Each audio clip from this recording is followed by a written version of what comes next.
All right, what's up, y'all? So this video, I'm gonna start off by going over some comments that have been left. I might have already responded to some of these, but I just kind of wanted to address them on the channel because I know I've never exactly said some of the stuff in my comments on the channel. So I'm they're in no particular order as well, but this one, it was left on my video where I talked about Chimp Empire. If you're wanting to bulk up, try to eat 2 pounds of steak a day, bud. You'll start putting on muscle like a damn chimp real quick, lol. Currently looking a little thin, my friend, but that's a good thing because you don't have to lose any weight. You're already a blank slate. You're already a blank slate. Only way to go is up. Keep up the good work, brother. I'll keep watching your progress. Yoga is excellent for your back and joint pain. I see you stretching them out and wiggling around trying to line up your ache spots. Part of being a man is constant pain in some area or another of life. Yoga is amazing and you'll strengthen muscles you never heard of. Think like this. You ever seen someone who does yoga every day that isn't in prime physical condition? Never.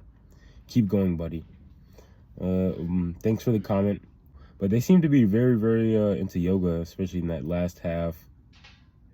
So addressing the part about wanting to bulk up and eating 2 pounds of steak a day. Well, right now, that isn't very realistic. I have seen stuff where it's like, eating steak. Like, I'll eat red meat. Well, besides pork, I don't eat any pork. But when it comes to 2 pounds of steak, that's like what maybe... That's maybe 2 steaks possibly a day, and that's just like incredibly expensive, bro. Like, even just a little bit of steak from the grocery store is expensive. So like, that's not a very realistic thing for me, at least not right now. And in terms of when it comes to me eating and when it comes to my diet for training, or just my diet in general for my lifestyle, I'm kind of focusing on more as to how food will affect my mental state, like how whatever foods I will eat will affect how I think, at what times that I eat, what food am I eating exactly. So that way, when I'm eating to where it's not, I'm not obsessed with it. I'm not obsessed with the fact that I have to make sure I eat this and that in order to gain these muscles or whatever. But of course, I'm still focused on making sure I eat healthy overall, in general. But I don't want to put it to the point to where the only thing I'm focused on is the fact that I'm eating, right? So I don't like count my calories or anything like that, but I make sure I eat enough protein a day. And with the way I eat, I'll eat sometimes I'll eat around 2 to 3 meals a day. I'd say on average 2 meals a day. And it's been like this for possibly close to a year now, or a little over a year maybe. No, I think it's been less than a year. And I just kind of enjoy this way of eating because, when I wake up, I'm not immediately eating something. And then after my workout, after editing videos and doing some other stuff, then I'll eat. Then I'll really feel like it's kind of like as if I earned the meal. But, you don't have to add that mindset if you want to eat the way I do, right? And then I'll eat dinner. So basically, I have breakfast at around 11, possibly 12. I think the latest would be 12 or 1. The earliest would be around 10. And then I'll have dinner at around 8 o'clock, 8 to 9 o'clock. And that'll be my last meal before I go to sleep. So, in terms of bulking up, of course, when you want to bulk up, you're going to have to eat more food. And just, for the time being, I'm not trying to focus on eating a lot of food.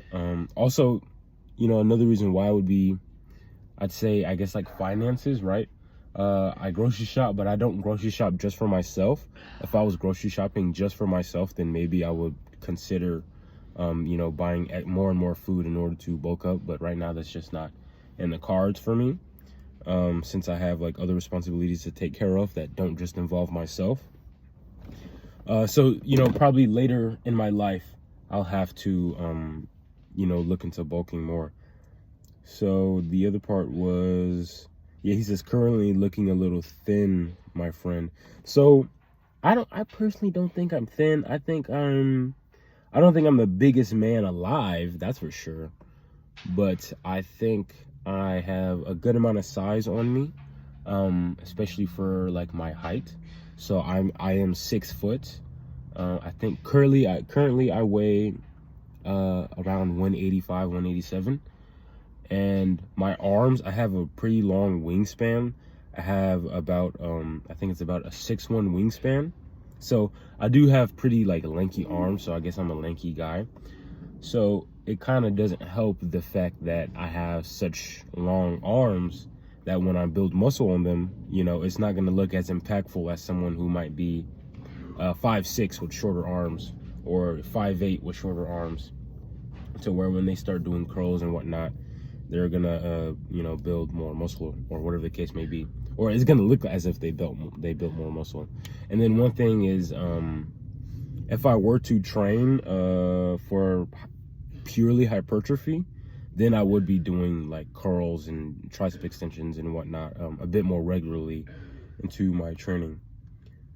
So yeah, and then he was talking about yoga. I personally haven't looked into yoga, or I haven't really considered yoga a lot. I do stretches before and after my workout.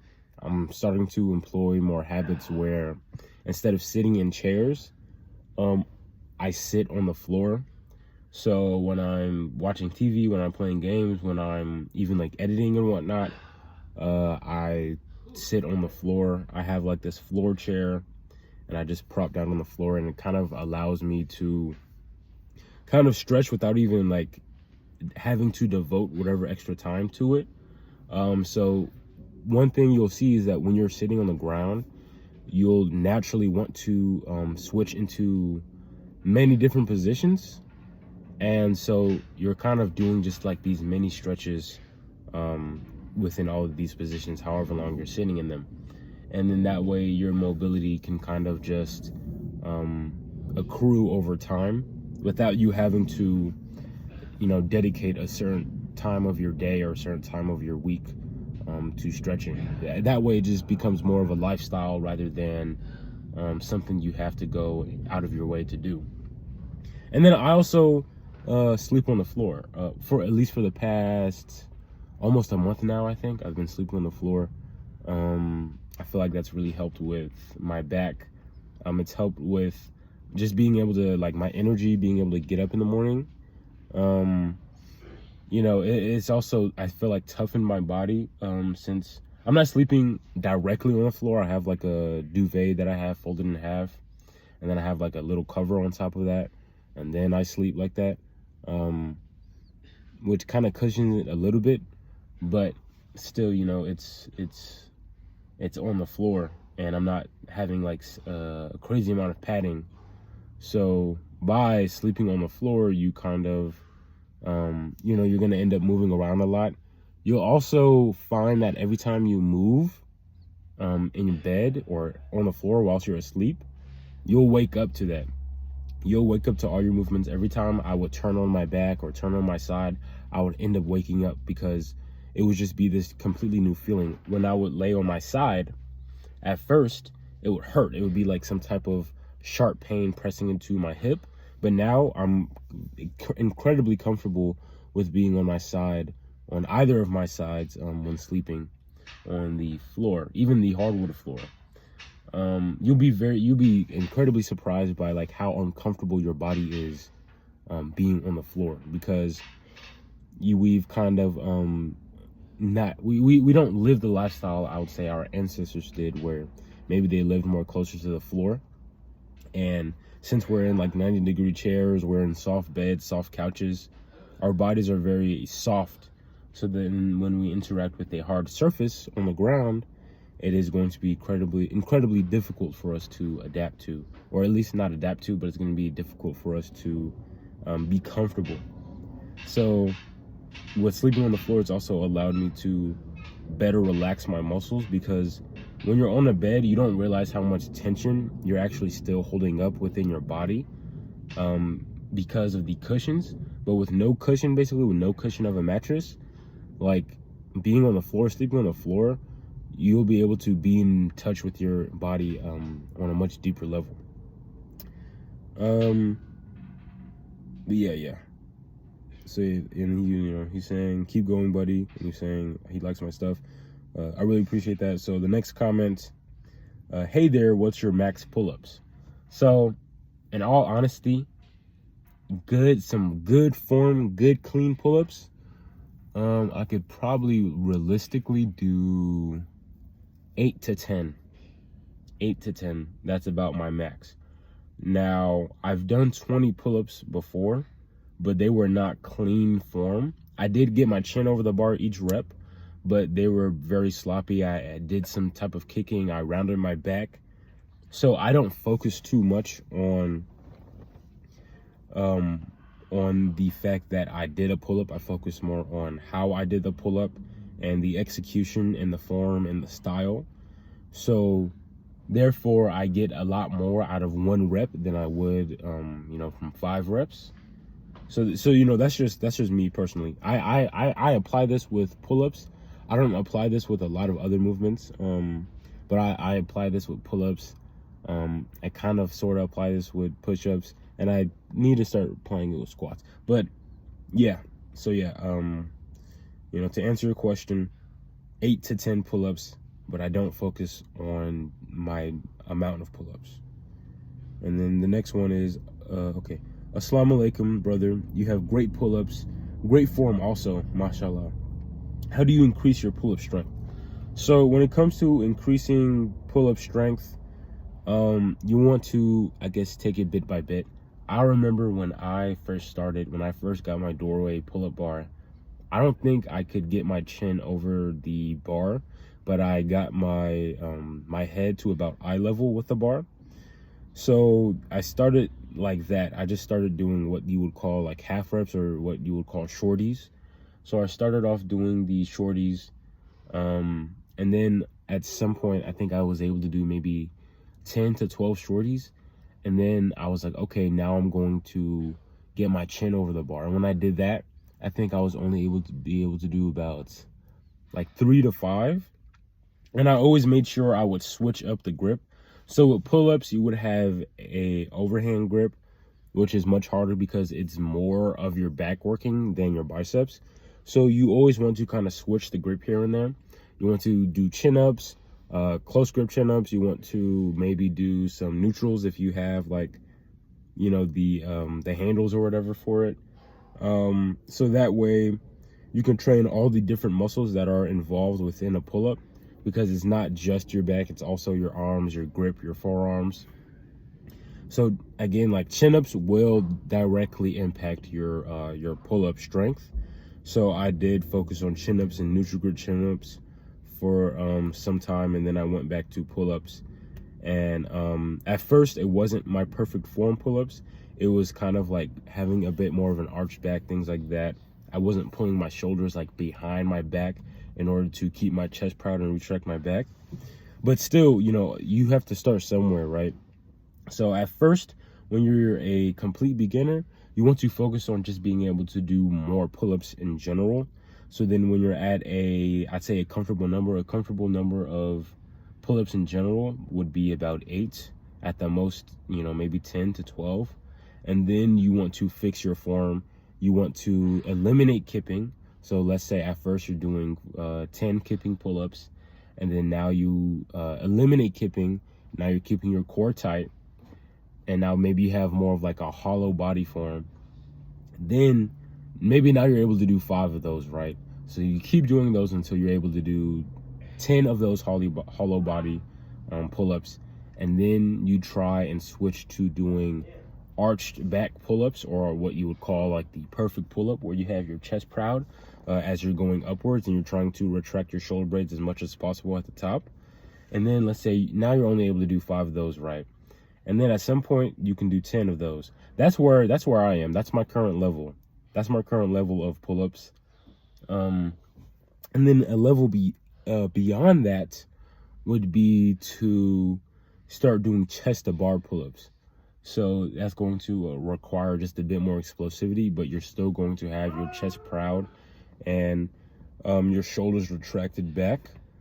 So therefore, it's almost as if it's mimicking a row at the top position, And then, once you're able to do 10 chest to bar pull-ups, I mean, honestly, bro, you should have a pretty good back at that point. You should have some really good lats, really good traps, pretty good forearm strength as well. So, and that's gonna take time. That's gonna take time. I'm 2 years in. I've been doing pull-ups almost since day one, and I'm nowhere near being able to do like 10 chest to bar pull-ups.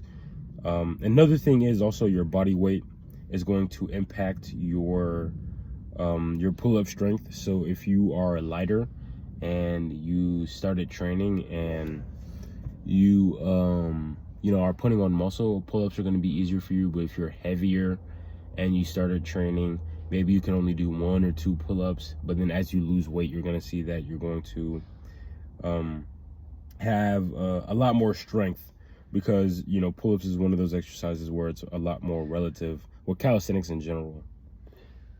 All right, next question is, okay, how much of your calisthenics pressing has translated to your bench? So this is one thing. I do not bench press. I don't do any dumbbell pressing. I don't do any like cable flies or whatever the case may be. And I tried these movements. I've always done push-ups since day one, but I've tried these movements, and one thing for me is that for whatever reason, I don't know if it's in my form, or I don't know if it's just my anthropometry or whatever the case may be, but I just can't do this bench. It's just like, it's not like it's uncomfortable or anything, but I just I can't feel my chest like whatsoever. I can't feel my chest. I'll feel my shoulders, I'll feel my triceps, but I can't feel my chest whatsoever. It's like I don't get a deep enough stretch on the way down. With push-ups, although push-ups are relatively the same range of motion as a bench, but I just don't feel my chest at all. I just don't feel my chest at all on bench, but I can greatly feel my chest on push-ups, maybe just because I have a bit more freedom when it comes to the way I can move and position my hands, and like twist my wrist even. But with bench, I just can't feel my chest. Not even dumbbell flies. I could barely feel my chest. And I don't know, it's just one, like with calisthenics, boom, it's just like, I can feel my chest on ring push-ups, ring flies, dips, regular push-ups. I can feel my chest on diamond push-ups better than I can feel my chest on bench. So, I'm just not sure what the case may be, but I'm just gonna stick to calisthenics movements when it comes to my chest. And I don't really care too much about benching in general in the first place. I have no idea how strong I am. I know I can do more a plate for reps, so that's about 135 pounds, but I don't know exactly what my actual 1 rep max would be. And plus, I don't really train for strength for like 1 rep maxes to begin with. All right, so last question. Hey man, can I do pull-ups and push-ups, etc. Every day? So my answer is yes, but you do have to work up to it. And depending on the intensity or the volume, you're definitely gonna have to work up to it. If you're a complete beginner, I would recommend doing like 1 set of pull-ups and 1 set of push-ups every day. And I would say probably don't go to failure. If you're a beginner, you wouldn't know what failure is. So maybe for the first week or so, you can go to failure. And then after 7 days or after 6 days, you can take a rest day. And then you can start off going by, okay, I know what failure is, so I'm going to leave 2 reps in the tank, or I'm going to leave, 3 reps in the tank. So therefore you can, still accumulate a lot more volume daily by not hitting failure and exhausting yourself. And when you don't hit failure, you can recover a lot better. So this is what I do in my training. This is how I'm able to do full body training just about every day, because I'm not hitting failure. I might be getting somewhat close to it, but I'm not hitting failure at all. I try not to allow myself. And when I do go to failure, it is usually on movements that I have really good recovery in. So like leg raises for my core, any type of core exercise for the most part. They recover pretty fast. And then sometimes even my back. So when it comes to doing pull-ups, specifically pull-ups, and sometimes chin-ups, I don't get sore like that. I don't get sore from those movements, and I can do pull-ups every day if I wanted to failure. Well, I probably not if I wanted to. I'd probably burn out at some point. But you just want to be very careful on when you go to failure here and there. But yes, you can do pull-ups and push-ups every day. You can work up to it, or you can just straight up go, balls to the walls, and Saitama style 100 push-ups, 100 sit-ups, whatever, every day, and then you'll end up getting used to it later. But you have to be very careful not to injure yourself. So that's about it. I didn't realize that me talking about all these questions would take as long as it did, but or they're not questions, just comments that I kind of wanted to discuss. But if you listen all the way through, thank you for listening. And hey, if you want me to address any of your comments, you can of course put something down below in the comment section if there's anything you want me to answer or talk about. If you listen this far, I really appreciate it, and see you guys in the next one.